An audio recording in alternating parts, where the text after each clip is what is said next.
Hello, composers! As always, begin the week by going over the pieces your classmates created last week and filling out the feedback form.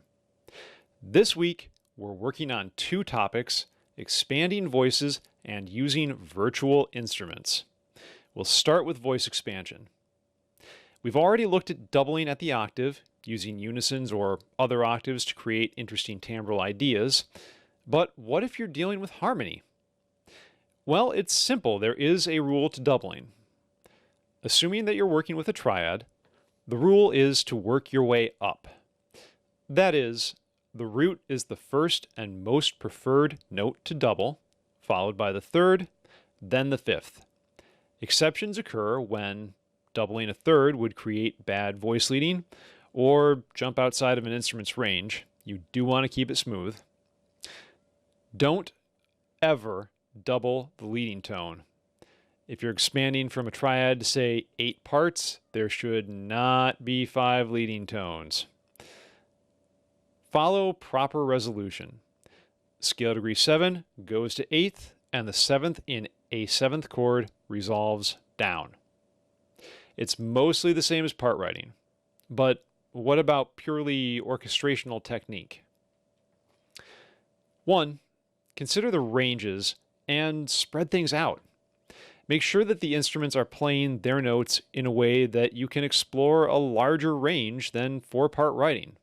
If you want a big texture, use every bit of the range from an open E on the bass to the highest, shrillest C on a piccolo. 2. Consider volume and timbre. This isn't the actual orchestration class, so you'll get into this later, but some instruments sound better together than others. Strings work really well with other strings, brass works well with brass and higher winds, alto sax can blend with nearly anything. Use your ears to pick out blends of instruments that work well together. Number 3, pay attention to the range and how it affects the sound. A violin playing high on the G string is totally different from how they normally sound. In a similar way, a bassoon in its highest register sounds strained and plaintive, while it normally sounds kind of woody in a lower range. Use these color differences if at all possible. Number 4, finally, pay attention to dynamics.